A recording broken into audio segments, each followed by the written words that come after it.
আসসালামু আলাইকুম। আমি আজকে এসএসসি পদার্থবিজ্ঞান অধ্যায় 4-এর একটি গুরুত্বপূর্ণ গাণিতিক সমস্যা নিয়ে আলোচনা করব। সেটি হলো যশোর বোর্ড 2025। কোনো বস্তুকে উপর থেকে নিচের দিকে ফেললে অথবা নিচ থেকে উপরের দিকে উঠালে কোনো বিন্দুতে মোট শক্তির পরিমাণ অপরিবর্তনীয় অথবা মোট শক্তির পরিমাণ একই থাকবে। এই টাইপের ম্যাথগুলো অনেক ইম্পর্টেন্ট। আমি দেখি একটু প্রশ্নটা উদ্দীপকে কি দেওয়া আছে। উদ্দীপকে বলা আছে একটা বস্তু এ যার ভর হচ্ছে 15 কিলোগ্রাম। একটি বস্তু এ যার ভর 15 কিলোগ্রাম। এই বস্তুটাকে উপর থেকে নিচের দিকে ফেলে দেওয়া হচ্ছে। বস্তুটি অভিকর্ষ বলের প্রভাবে ভূমির দিকে পড়ছে। এখন এখানে আছে কি কি দেওয়া, এ থেকে ডি এর দূরত্ব বা ডি থেকে এর উচ্চতা হচ্ছে 80 মিটার, এ বি এর মধ্যবর্তী দূরত্ব 20 মিটার, বিডি এর বিডি সমান কত হবে তাহলে এডি, যা তার থেকে এ বি বাদ দিলে পাবো বিডি, অর্থাৎ 80 থেকে 20 বাদ দিলে পাবো 60, সেটা হচ্ছে বিডি এর মান। এখন প্রশ্নে বলা আছে, এখানে শর্ত দেওয়া আছে বিসি সমান সিডি, এইটুকু যদি 60 হয় তাহলে এইটুকু হবে 30, এটুকু 30, 30 প্লাস 30 60। আচ্ছা, এটা হলো উদ্দীপক। প্রশ্নে বলা আছে বস্তুটি এ হতে ডিতে আসতে, এ হতে ডিতে নামতে বা এ থেকে ডিতে আসতে কত সময় লাগবে। আমি অঙ্কটি যদি সমাধান করাই তাহলে প্রথম আমাকে লিখতে হবে কি কি মান দেওয়া আছে। এই বস্তুটি এতে যখন ছিল, বস্তুটির ফেলার বা পড়ার আগ মুহূর্তে তার আদিবেগ ইউ এর মান কত, 0 মিটার পার সেকেন্ড। এখন ডি থেকে এর উচ্চতা এইচ সমান 80 মিটার, জি এর মান অভিকর্ষ ত্বরণ 9.8 মিটার পার সেকেন্ড স্কোয়ার। এ থেকে ডিতে আসতে কত সময় লাগবে, টি সমান হট। আমরা জানি এইচ সমান u t plus half g t square. এখন আমরা যদি এখানে মান বসাই, আচ্ছা এই সূত্রটি কেন প্রয়োগ হলো, কোনো বস্তুকে যখন উপর থেকে নিচের দিকে ফেলা হয় তাহলে এখানে সূত্রে প্লাস হবে, আর যদি কোনো বস্তুকে নিচ থেকে উপরের দিকে ওঠাই তখন হয়তো এইচ সমান u t minus half g t square. এখানে যে ইনফরমেশনগুলো দেওয়া আছে, যে মানগুলো দেওয়া আছে, এই মান দিয়ে এই সূত্রটাই প্রয়োগ করতে হবে। তাহলে এইচ এর মান কত 80, ইউ এর মান 0, টি এর মান বসানোর প্রয়োজন নাই, প্লাস হাফ, জি এর মান 9.8, টি এর মান তো নাই, টি এর মানই বের করতে হবে। তাহলে 80 লিখলাম, এখানে এটাও 0, এখানে হবে 4.9 টি স্কোয়ার বা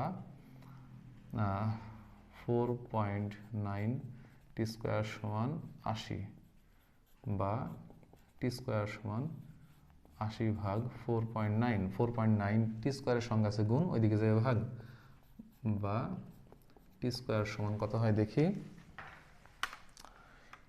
80 ভাগ 4.9 সমান 16.326, 16.326।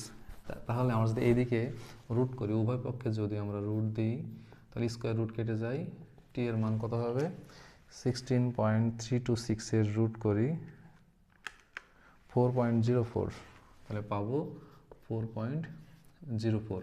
তাহলে আমরা উত্তরটি পেয়ে গেলাম যে বস্তুটি এ হতে ডিতে আসতে এত সেকেন্ড সময় লাগে। এখন যদি আমরা পরবর্তী সমস্যাটি দেখি, সেটি হচ্ছে বস্তুটির এ ও সি বিন্দুতে মোট শক্তির পরিমাণ অপরিবর্তনীয়, অর্থাৎ এ বিন্দুতে মোট শক্তি যা, সি বিন্দুতে মোট শক্তি একই থাকবে। এই মোট শক্তির ম্যাথগুলো করার জন্য মনে রাখতে হবে মোট শক্তি হচ্ছে কোনো বিন্দুর বিভব শক্তি ও গতিশক্তির সমষ্টি। এ বিন্দুতে মোট শক্তি হচ্ছে এ বিন্দুর বিভব শক্তি ও এ বিন্দুর গতিশক্তির সমষ্টি। একইভাবে সি বিন্দুতে মোট শক্তি সমান সি বিন্দুর বিভব শক্তি ও সি বিন্দুর গতিশক্তির সমষ্টি। এখন বিভব শক্তি হচ্ছে ইপি, পটেনশিয়াল এনার্জি, ইপি সমান mgh, আর গতিশক্তি ইকে, সমান হাফ এম ভি স্কোয়ার। আবার যদি ভি এর মান দেওয়া না থাকে সেই ক্ষেত্রে ভি স্কোয়ার সমান ইউ স্কোয়ার প্লাস 2gx। এখানে এক্স হচ্ছে সরণ। আচ্ছা, আমি যদি সমাধানটি করাই, ঘ নম্বর বলা আছে বস্তুটির এ থেকে এ ও সি বিন্দুতে মোট শক্তির পরিমাণ। এখন এ বিন্দুতে মোট শক্তি আমি লিখব, এ বিন্দুতে মোট শক্তি,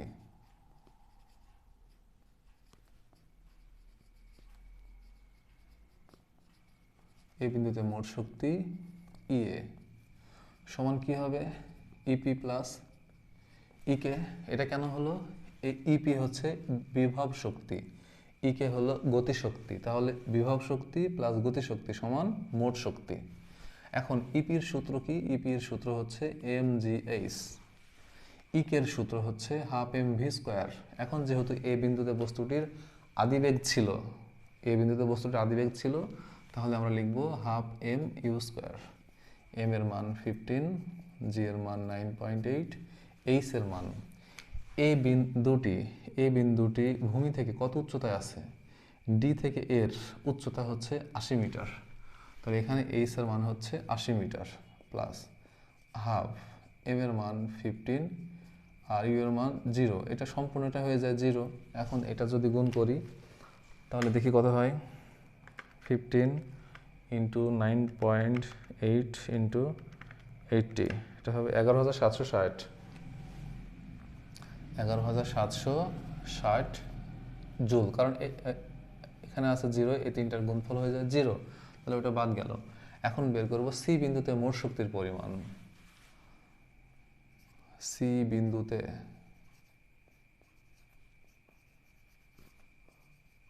মোট শক্তি ইসি সমান ইপি প্রাইম দিই প্লাস ইকে প্রাইম, আলাদা করার জন্য প্রাইম দিলাম। এখন ইপির মান হচ্ছে এম জি এইচ, এইচ বলতে সি বিন্দু, এই যে ভূমি থেকে কত উচ্চতায় আছে, 30 মিটার উচ্চতায়, কারণ এই সম্পূর্ণটুকু 60, এর অর্ধেক হচ্ছে 30, তাহলে আমরা দিলাম এইচ প্রাইম প্লাস ইকের মান হচ্ছে half m v square. M এর মান যদি বসাই 15, জি এর মান 9.8, এইচ ড্যাশের মান কত, অর্থাৎ সি বিন্দু ভূমি থেকে এতটুকু উচ্চতায় আছে, এইটুকু উচ্চতা হচ্ছে 30, আমরা এটা ধরবো এইচ ড্যাশ সমান 30 মিটার, তাহলে 30 প্লাস হাফ এম, এম এর মান 15, ভি এর মান নাই, বস্তুটি সি বিন্দুতে একটি বেগ প্রাপ্ত হবে, এই বেগের মান ভি স্কোয়ার সমান u square plus 2gx। X বলতে সি বিন্দু, এ থেকে সি বিন্দুর মধ্যবর্তী দূরত্ব, বস্তুটি এতে ছিল সিতে আসলো, তাহলে এ থেকে সি বিন্দুর মধ্যবর্তী দূরত্বই হচ্ছে সরণ। তাহলে এইটুকু 20, এটুকু 30, কত হয় 50।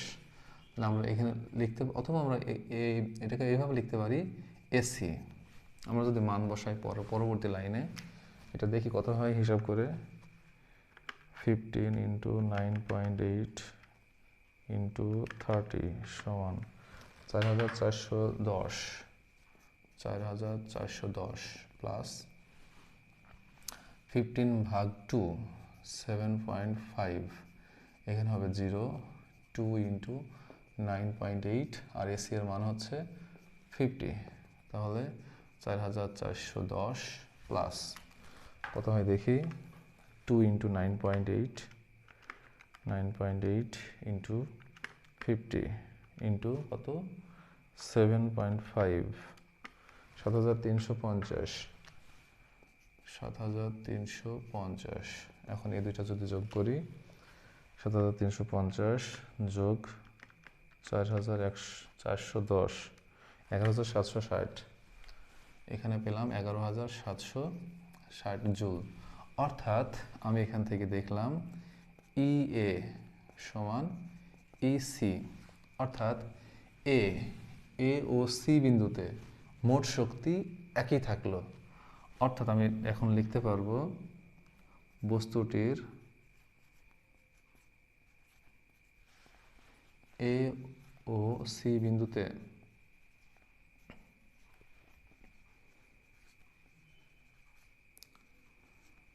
মোট শক্তির পরিমাণ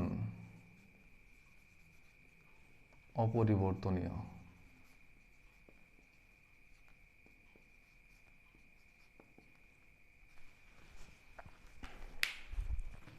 এই তো অঙ্ক সহজ। এই অঙ্কের ক্ষেত্রে শুধুমাত্র বুঝতে হবে সরণ আর উচ্চতা সব সময় মাথায় রাখতে হবে। উচ্চতা হিসাব করা হয় নিচ থেকে, ভূমি থেকে উচ্চতা হিসাব করা হয়, এবং সরণ হিসাব করা হয় বস্তুর আদি অবস্থান ও শেষ অবস্থানের মধ্যবর্তী দূরত্ব।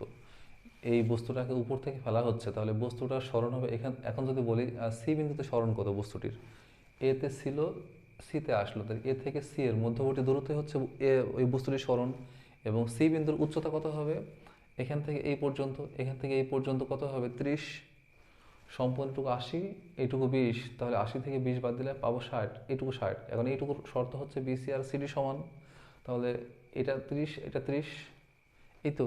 তাহলে আমরা লিখবো হচ্ছে এ বিন্দুতে মোট শক্তি ই এর সমান ইপি প্লাস ইকে। ইপির মান হচ্ছে mgh, ইকের মান হাফ এম ইউ স্কোয়ার।